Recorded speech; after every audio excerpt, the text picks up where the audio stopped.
estas cosas en su corazón. Primero, el caminar con Dios es una vida de fe. Veamos el capítulo 5 de Génesis.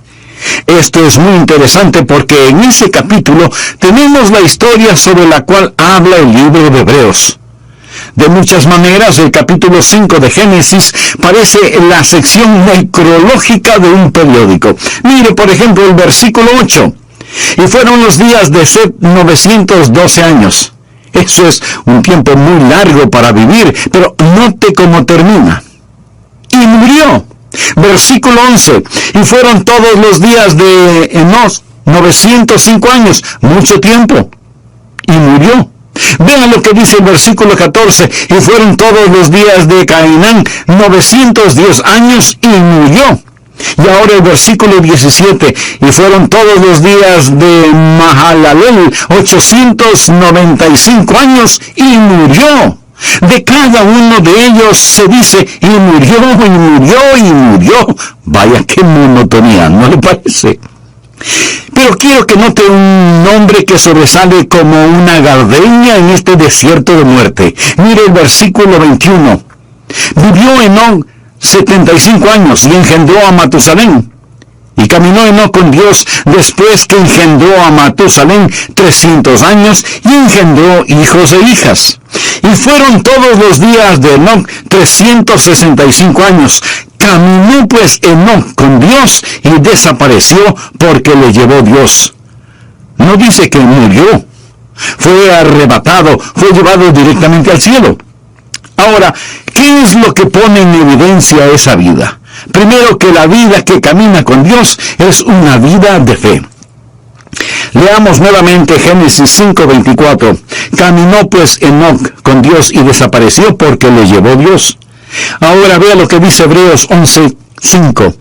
Por la fe Enoc fue traspuesto para no ver muerte, y no fue hallado porque lo traspuso Dios. Y antes que fuese traspuesto, tuvo testimonio de haber agradado a Dios. ¿Cómo es que Enoc agradó a Dios? El versículo 6 tiene la respuesta, pero sin fe es imposible agradar a Dios. ¿Cómo agradó Enoc a Dios? Caminando con Dios. ¿Cómo caminó Enoc con Dios? Creyendo en Dios. Así que la vida de un caminar con Dios es sencillamente una vida de fe. Pero ¿de dónde obtuvo Enoc esa fe? Bueno, la obtuvo de la palabra de Dios. Esa es la forma en que yo la obtuve. Esa es la forma en que usted la obtiene. Romanos 10:17 dice, así que la fe es por el oír y el oír por la palabra de Dios. Ahora escúcheme atentamente. Usted nunca tendrá la fe aparte de la voluntad de Dios. La fe no está adivinando la voluntad de Dios. La fe es aprender la voluntad de Dios y creer a Dios. Fe es escuchar la voz de Dios y creerla. Pero la fe viene por el oír y el oír por la palabra de Dios. Esa palabra puede ser por medio del Espíritu Santo, puede ser a través de las páginas de las Escrituras, pero no es algo que usted lo dice y lo reclama. Dios habla y usted lo cree. Usted lo cree. Eso, mi amigo, es fe. Y sin fe es imposible agradar a Dios. ¿Desea usted caminar con Dios? Espero que sí. Entonces usted tiene que experimentar el caminar por fe. Algunas veces leemos el libro de Génesis en el Antiguo Testamento y decimos, ¿qué sabían ellos? No sabían nada entonces. Gente rústica, ignorante, arando con asadones. No tenían televisión, ni computadoras, ni internet. ¿Qué sabían ellos? Se sorprendería el saber lo que Enoc, el séptimo hijo de Adán, sabía. Por ejemplo, ¿sabía usted que Enoc fue un profeta? Anote el margen Judas, versículo 14. De estos también profetizó Enoc, séptimo desde Adán, diciendo, he aquí vino el Señor con sus santas docenas de millares. Amigo, piensa en esto. Aquí está un hombre, solo 7 generaciones después de Adán, profetizando la segunda venida de Jesucristo. Verá, el libro de Génesis es el semillero de toda la Biblia. Puede ver el Calvario al estudiar a Abel. Y ahora ve la segunda venida de Jesucristo al estudiar a Enoc, quien proféticamente dice, el Señor viene y viene seguido por los ejércitos del cielo. Habla de ese glorioso tiempo cuando Jesucristo, el Hijo de Dios, va a traer a todos sus redimidos, que ahora están en el cielo con Él, de regreso a la tierra para la batalla de Armagedón. ¿No es eso algo maravilloso? Bien, Enoc tuvo fe. ¿Dónde obtuvo esa fe? ¿Cómo la escuchó? ¿Quién le enseñó a Enoc? ¿Cómo es que Enoc se volvió profeta? Sabía que Enoc fue contemporáneo de Adán. Sabía que Adán caminaba con Dios en el jardín del Edén. ¿Puede imaginarse eso? ¿Puede imaginarse la clase de entrenamiento teológico que tuvo Adán? ¿Puede imaginarse a Dios compartiendo gloriosas verdades con Adán? Adán supo todas estas cosas, y Adán y Enoc fueron contemporáneos y vivieron como tales. Al estudiar la Biblia, usted va a descubrir que cuando Enoc nació, Adán tenía 622 años de edad. Usted piensa, ¡uy, qué viejo! Permítame decirle que estaba en la primavera de su vida. Recuerde que Adán vivió 930 años. Él y Enoc caminaron juntos por 308 años. Piensa en todas las cosas que seguramente Adán le enseñó a Enoc acerca de la palabra de Dios. Ya me imagino a Enoc diciendo, Adán, ¿cómo te sentías en el Edén? ¿Qué sentías cuando tú y Dios caminaban juntos en el jardín? Y puedo ver a Adán con lágrimas en sus ojos y un temblor en su voz respondiendo, Enoc, el caminar con Dios era simplemente maravilloso. Juntos caminábamos por las florecidas praderas, cruzábamos exuberantes bosques, ascendíamos nevadas montañas, bebíamos las frescas aguas de cristalinos arroyos.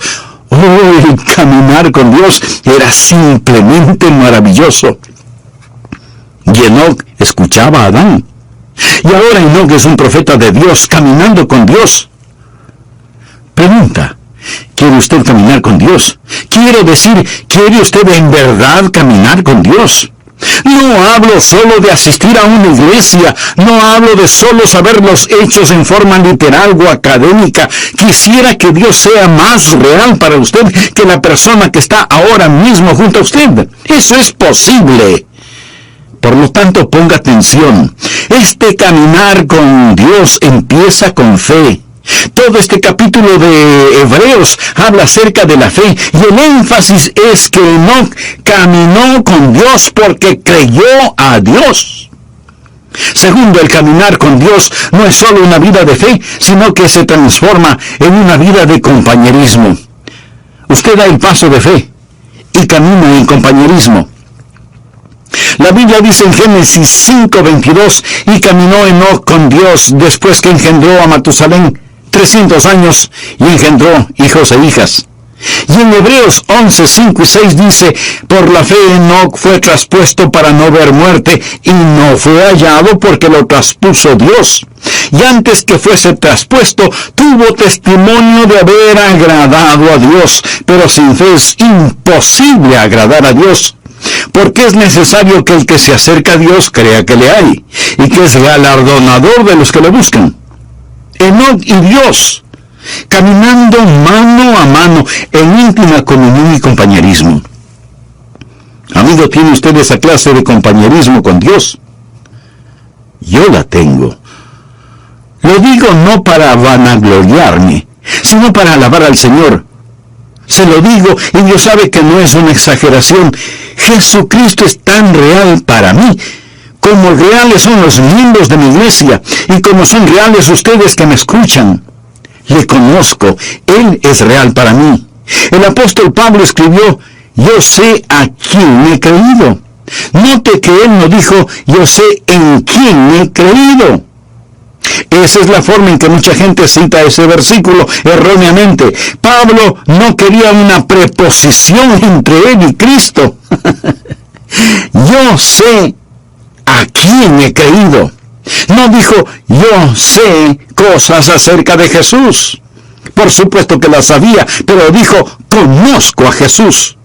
Usted puede saber cosas acerca de una persona sin jamás llegar a conocer a esa persona. Pero en relación con el Señor Jesucristo, usted tiene que llegar a conocerle íntimamente. La vida de fe es una vida de amistad y de compañerismo. En Amós 3:3 leemos: andarán dos juntos si no estuvieren de acuerdo. Ya note al margen el siguiente versículo. Es uno de los grandes versículos en el Antiguo Testamento, Miqueas 6:8. Oh hombre, Él te ha declarado lo que es bueno. ¿Quiere usted saber lo que es bueno? ¿Quiere usted escuchar algo bueno? ¿Qué pide Jehová de ti? Solamente hacer justicia y amar misericordia y humillarte ante tu Dios. Dios está diciendo: muestra misericordia a la gente, sé justo y camina conmigo. ¿Qué es lo que Dios quiere? Y algunas personas dicen: bueno, Dios quiere que le sirvamos. Mi amigo, si Dios lo único que quiere es servicio, Él puede utilizar ángeles. Ellos harían un mejor trabajo que nosotros, siempre obedeciendo instantáneamente y realizando el trabajo con poder. Pero Dios no quiere un mero servicio. Por supuesto que debemos servirle, pero Él no nos creó para eso. Otros dicen: Dios quiere eruditos y quiere que aprendamos todos los hechos acerca de Él. No, pero Él sí quiere que estudiemos. Dios no tiene ningún respeto para la ignorancia como resultado de la ociosidad. Pero entonces, en definitiva, ¿qué es lo que quiere Dios? Dios quiere caminar con usted. ¿Por qué lo creó? Lo creó a su imagen para poder tener compañerismo con usted. ¿Sabía que usted puede saber mucho acerca de Él y sin embargo no conocerle? Voy a leer para usted parte de un ensayo escrito por un estudiante de 17 años en un colegio cristiano.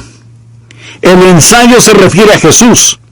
Al escucharlo usted probablemente dirá: ese es un buen ensayo. Pero de antemano le voy a decir quién lo escribió para que usted lo vaya evaluando. Lo escribió Karl Marx, el fundador del comunismo ateo. El hombre que escribió ese maléfico libro El Capital. El hombre que ha causado más miseria, más derramamiento de sangre, más odio, más violencia, más división que ningún otro hombre. Sin embargo, Karl Marx escribió lo siguiente cuando tenía 17 años de edad. Escuche. Si examinamos la historia de la naturaleza del hombre como individuo, constantemente observamos la chispa de la divinidad en su pecho. El entusiasmo por aquello que es bueno, la lucha por sabiduría, el anhelo por la verdad está sofocado por las llamas del deseo y la avaricia. El celo por la virtud se vuelve agonizante por la tentadora voz del pecado y se torna en una burla tan pronto como sentimos el impacto total de la vida. Nuestros corazones razonan y la historia de las palabras de Cristo nos llaman fuerte y convincentemente para decirnos que la unión con Él es absolutamente necesaria y sin Él seremos rechazados por Dios. Porque Él es el único capaz de liberarnos. Una vez que el hombre haya obtenido esta virtud, esta unión con Cristo, Él despertará quieta y serenamente y esperará también quieta y serenamente los golpes del destino. Con bravura se opondrá a las tormentas de las pasiones y sin ningún temor soportará la ira de los malvados, porque ¿quién podrá destruirle o robarle de su Redentor? Mi amigo, ¿cuál es el problema con este ensayo de Marx? Absolutamente ninguno, en cuanto se refiere a la verdad. Pero si Marx hubiera estado escribiendo un ensayo en historia o geografía, él hubiera hecho también un excelente trabajo porque tenía una mente brillante. Él sabía las respuestas, pero no conocía a Jesús. Por eso fundó el comunismo ateo. Se puede imaginar a una persona sabedora de todas estas verdades y sin embargo no conocer al Señor. Usted puede estar escuchando este mensaje y en un sentido entender cada palabra que digo y sin embargo no conocer al Señor. Dios le hizo para que usted tenga comunión con Él. Es una vida de íntimo compañerismo y usted camina con Él y Él camina con usted y usted oye su voz. Amigo, ¿camina Dios con usted? ¿Puede usted escuchar su voz? Quiero decir, ¿es Jesucristo real para usted cuando va rumbo a su trabajo? Cuando tiene que bregar con sartenes y ollas en la cocina. Cuando está sentado frente a su escritorio. Cuando está en la cancha de juego. ¿Sabe que Jesucristo es real para usted? Lo será cuando usted camine con Él. Algunas veces la gente actúa de diferente manera cuando está en la iglesia. Ahora, escúcheme con atención. En la iglesia, cuando alguien está predicando, usted debe estar en silencio. Cuando se canta, usted se une a todos en los cánticos, pero no cambie su personalidad, no se vuelva súper místico de pronto porque está en la iglesia. Ahora somos santos, santos, santos a la fuerza. No.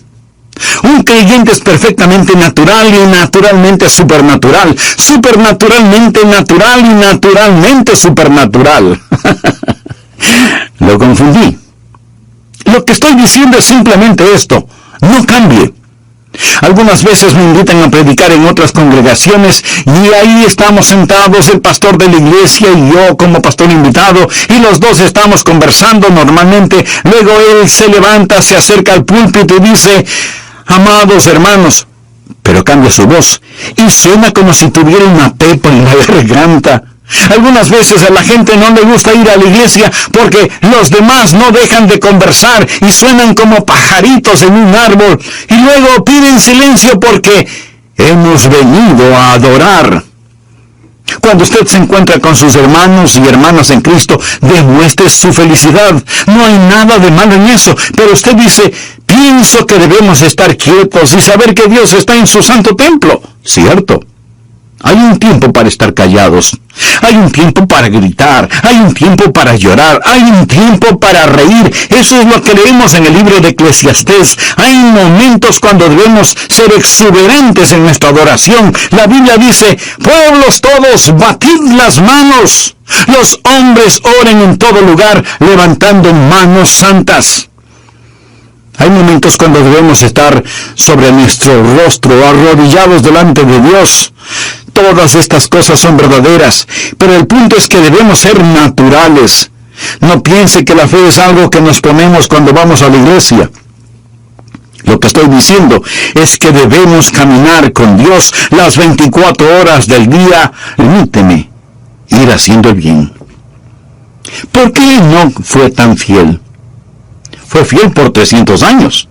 Veamos Génesis 5:22. Y caminó Enoc con Dios después de engendrar a Matusalén 300 años y engendró hijos e hijas. 300 años. Eso es 109.500 días. Buenos días, malos días, días cálidos, días fríos, con nieve, lluvia, ventiscas, sequías, inundaciones, guerra, paz, oposición. Caminando siempre con Dios, sin desmayar, sin dudar. Hay una constante fidelidad en su caminar. De paso le diré que la vida de Enoc no transcurrió en un monasterio. Si lee la vida de Enoc, él tuvo una familia, tuvo hijos. Sin duda tuvo un trabajo, una casa, un negocio, y no vivió en una época fácil. Cuando Enoc caminó con Dios, lo hizo en un tiempo conocido como los días de Noé. Violencia, vicios y maldad eran tan desenfrenados que Dios decidió destruir el mundo por medio de un diluvio. En los días de Noé, Enoc caminó con Dios. En los días de fuerzas demoníacas, Enoc caminó con Dios. Ahora, mi amigo, tal vez usted diga: pastor, es para usted fácil decirlo porque es un pastor, pero usted no sabe en dónde trabajo, usted no sabe cómo está mi hogar. Es para mí muy difícil el caminar con Dios. Amigo, es difícil para cualquiera el caminar con Dios si es que solo lo hace en su propia fortaleza. Usted mire una planta atómica. Y tenemos electricidad gracias a esa planta atómica. Alguien dice, esa planta genera poder. Y en un sentido verdadero así es, genera poder. El poder es la energía atómica que es liberada. El poder que hay en mi vida es debido a que Dios libera su poder en mí para que pueda caminar la vida cristiana día a día. Yo no podría ser fiel si no fuera por el Señor en mí. Enoc caminó con Dios. Es Dios que camina con usted. Una vida de fe, una vida de comunión, una vida de fidelidad y también es una vida fructífera. Desea que su vida cuente delante de Dios, entonces camine con Dios. Es una vida fructífera. Por la fe, Enoc fue traspuesto para no ver muerte, y no fue hallado porque lo traspuso Dios.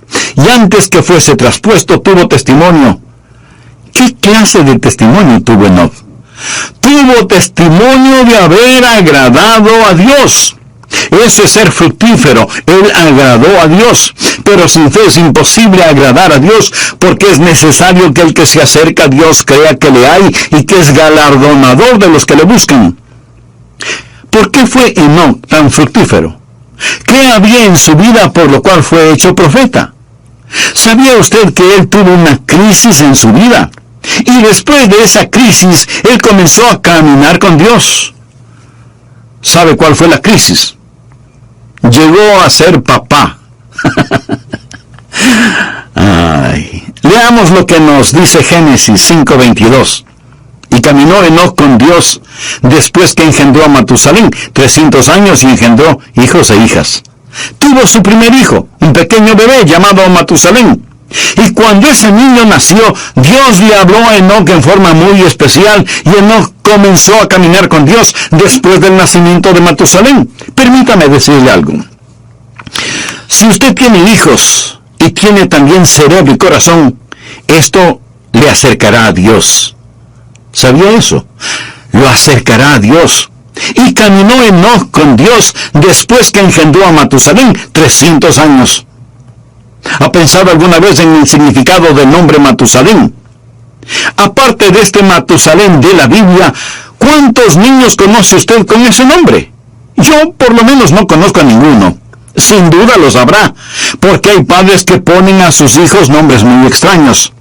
Pero los nombres bíblicos tienen un significado especial, y Matusalén significa, cuando esté muerto, será enviado. ¿Se imagina a alguien poniendo a su hijo por nombre, cuando esté muerto, será enviado? ¿Qué quiere decir esto? Dios dijo a Enoc, voy a destruir el mundo con un diluvio. Y Enoc preguntó, Dios, ¿cuándo vas a hacer esto? Y Dios le dijo, ¿ves este pequeño bebé? Se refería a Matusalén. Cuando muera, será enviado. La Biblia dice en Amós 3:7, porque no hará nada Jehová el Señor sin que revele sus secretos a sus siervos los profetas. Recuerde que no fue un profeta. Y Dios le dijo, ¿ves este pequeño bebé? Cuando muera será enviado. Se sobreentiende que el diluvio será enviado, así que cada vez que el pequeño Matusalén se enfermaba o le daba fiebre, Enoc se preguntaba si el tiempo para el diluvio había llegado. Cuando muera, será enviado.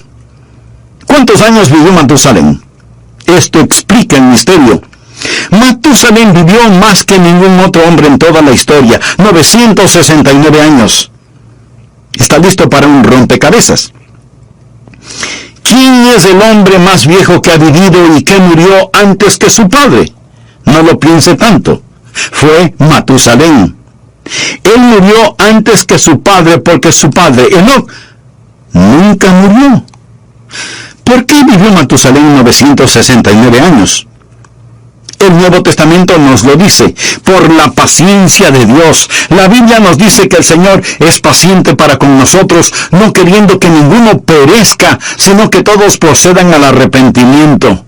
Así que Dios se mantuvo dando un día más y otro día más y otro día más. Dios esperó 969 años antes de enviar el diluvio, porque Dios es un Dios de misericordia. Dios siempre está esperando que más gente se salve.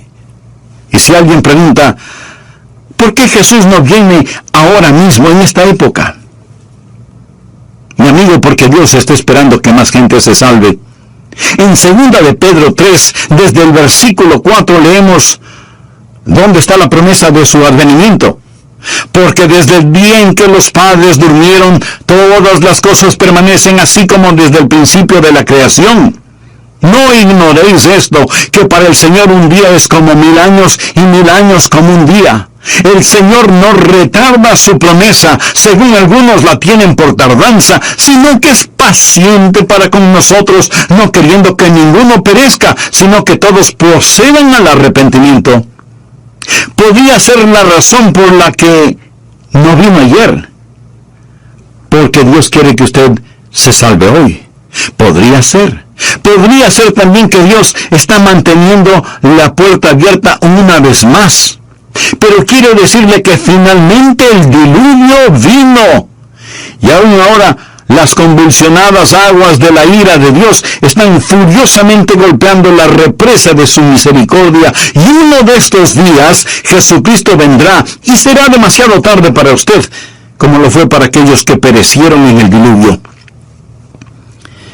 Quiero mostrarle que el diluvio llegó cuando Matusalén murió.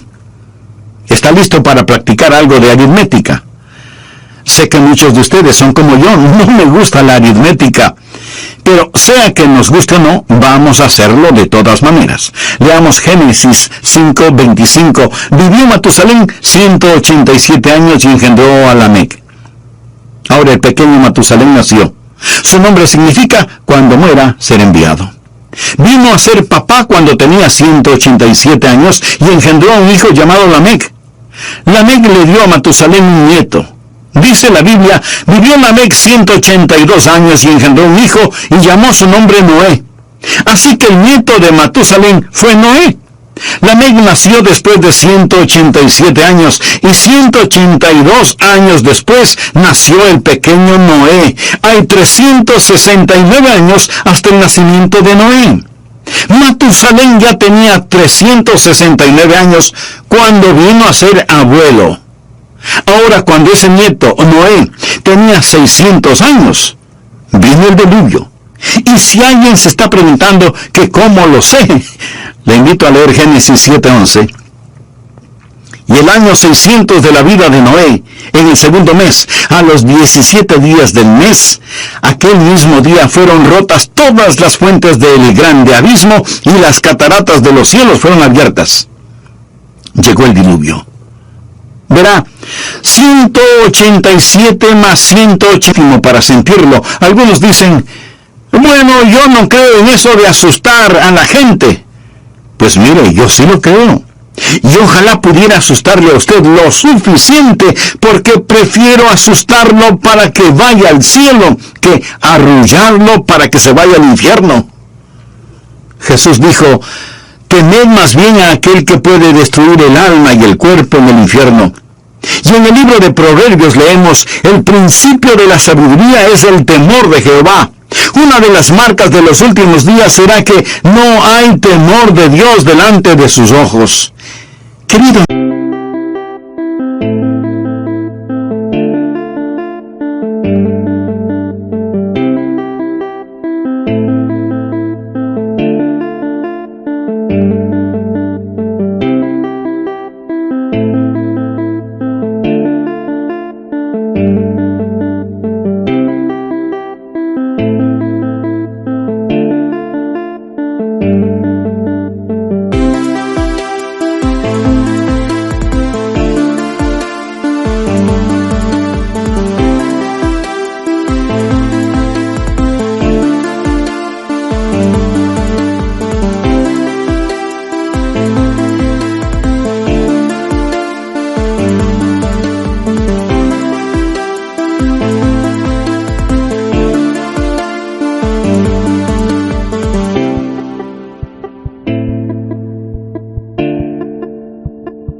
amigo, permítame decirle que el Dios Todopoderoso es un Dios de juicio.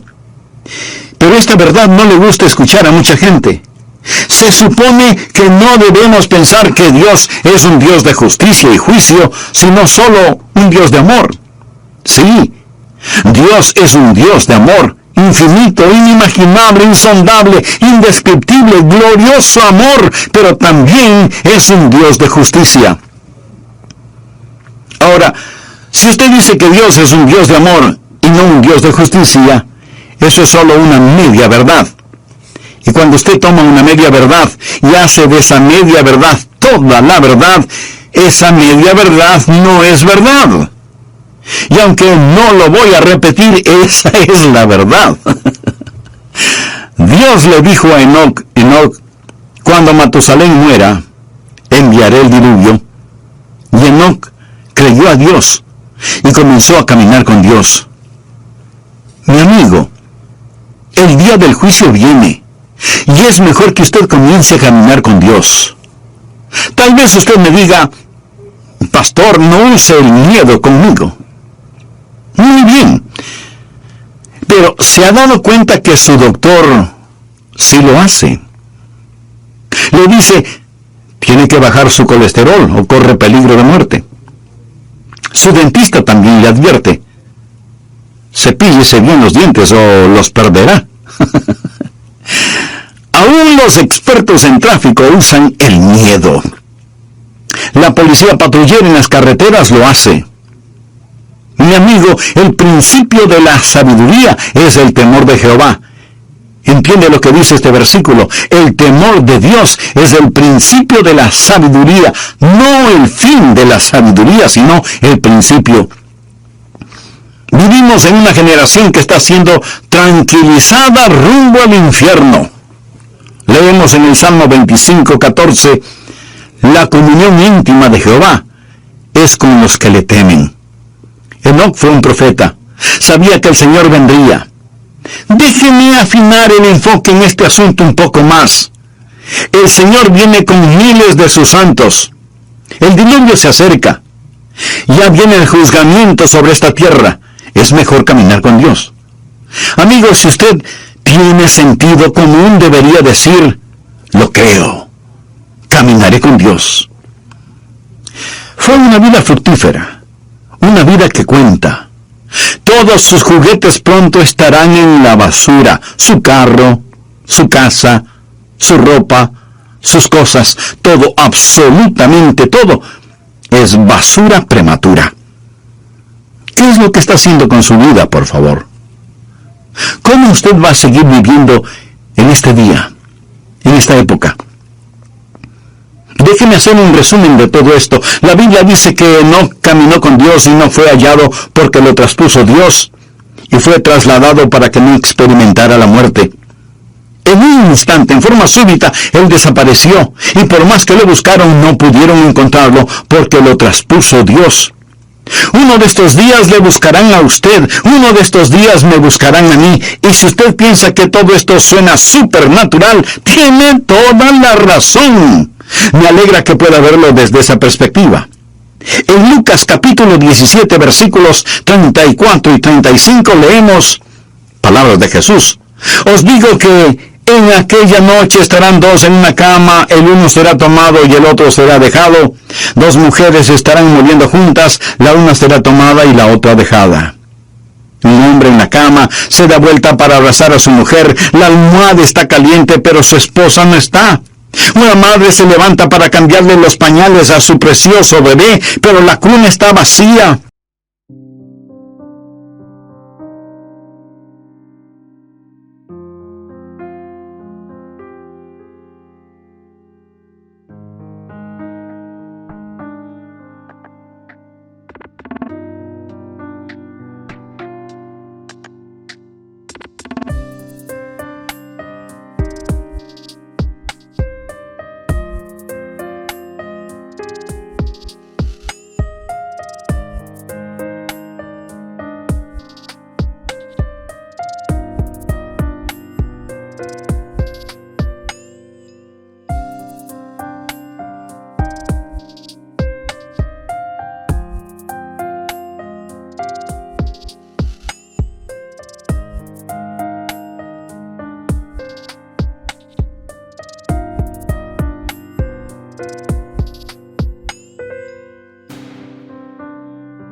Los pasajeros de un avión en pleno vuelo descubren que el piloto ha desaparecido.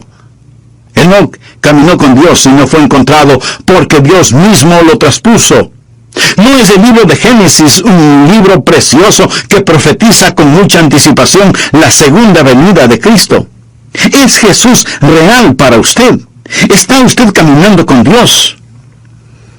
Había un predicador que tenía un lindo hijito de 2 o 3 años de edad.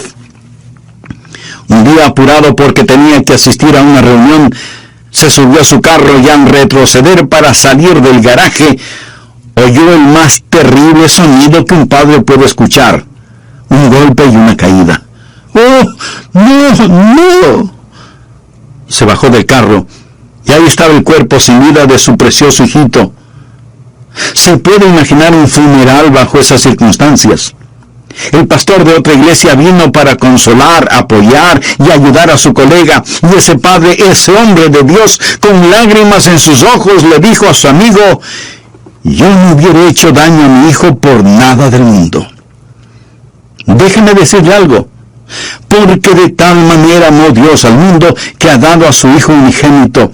Ese es el amor de Dios. El Calvario no fue un accidente, tampoco fue un incidente, fue el regalo de un amoroso Dios, y si usted muere y va al infierno, habrá menospreciado la preciosa sangre del Hijo de Dios, y me atrevería a decir que aún el infierno es demasiado bueno para cualquier ser humano que pisotea esa clase de amor. Usted está en la tierra para caminar con Dios. Por eso vino Jesús, para que podamos caminar con Él y hablar con Él y vivir para siempre con Él. Amigo, ¿cuán real es Cristo para usted? ¿O es solo un concepto religioso que lo mantiene porque es tradicional?